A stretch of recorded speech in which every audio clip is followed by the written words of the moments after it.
আমল ছাড়া সঙ্গে তোমার কিছুই যাবে না, হবে মাটির বিছানা গো তোমার আসল ঠিকানা। কিছুই নিয়ে যেতে পারবেন না। বলছে কি, বলছে পরনে একটা গেঞ্জি আছে, গেঞ্জি, ওই গেঞ্জিটা থাক না, 50 টাকা দাম থাক, ওটা নিয়ে যা। বল না, কাঁচি আন, কাঁচি দিয়ে কেটে বার কর। ওর কিচ্ছু নিয়ে যাওয়া চলবে না, ওখানে কোনো অ্যালাউ নেই, নট অ্যালাউ, কিছুই নিয়ে যাওয়া যাবে না। শুধু তাই নয়, মেয়েটা একটা নাকচাপি পরে আছে, বুঝছেই, ও কষ্ট করে মাথার ঘাম পায়ে ফেলে, হ্যাঁ, জরির কাজ করে এ করে সে করে ওই নাকচাপিটা করেছে, থাক ওটা নিয়ে যাক, 1200 টাকা দাম, ওটা খুলে কি করবি? বলছেন না, ওখানে নিয়ে যা। শুধু তাই নয়, এত খেয়েছেন, খেয়ে পেট ফুলে এরকম হয়েছে, বুঝেছেন, ওই পেট ফুলে অত খাবারও নিয়ে যাওয়া যাবে না। আপনাকে লাশটাকে বসাবে, পেটে স্বাভাবিক গতিতে একটা চাপ দিবে, যতটুকু বের করার বের করিয়ে তারপর সেখানে যাবেন।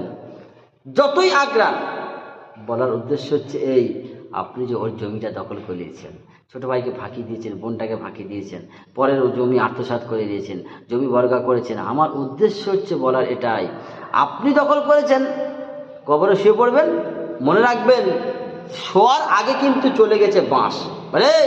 বলছে কি, বলে যাওয়ার আগে চলে গেছে বাঁশ। বলছে আমল থাকলে যাস, না হলে শুলেই বাঁশ। বলছে মান রব্বুকা, বলে আমি 40 দিন জামাত থেকে আসছি বোকা, বলে ওপর দিকে তাকা, 40খানা বাঁশ আছে তাকা, কোনটা নিবি কাকা? গিটলা না এমনি বল, ওখানে ওই 40 দিন বললে ছাড়বে না। বলে এই মান রব্বুকা, বলে আমি জলসার সভাপতি, তুই জানিস বোকা, বলে ধুনে দেবো শুয়ে যা। বলে কেন? বলে মগরিবের নামাজ পড়েছো? বলে মাইক ঠিক করছিলাম, ছেড়ে গেছি। বলে এবার শুয়ে পড়ো, তোমার হাড্ডি ছাড়িয়ে দেব, সরে আয় আমার কাছে। ওখানে কোনো চলবে না কিছু, আমল থাকলে যাস, না শুলেই বাঁশ।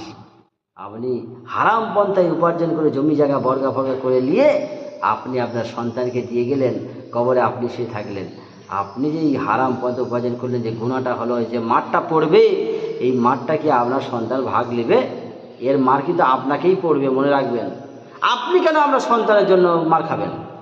হ্যাঁ, এখন নয়, মানে ঘরে গিয়ে নয়, সেকেন্ডের মধ্যে আপনাকে ফিরে দিতে হবে, জমি জায়গা সব ফিরে দিতে হবে, বোনের হকটা দিয়ে দেবে। এই বোন শোনো, জি কালকে তুমি চলে এসো, এই দেখো আমাদের 5 কাঠা জমি আছে, 10 বিঘে জমি আছে, এই না তোমার এই ভাগটা, তোমার এই ভাগটা, ব্যাস ক্লিয়ার করে দিন।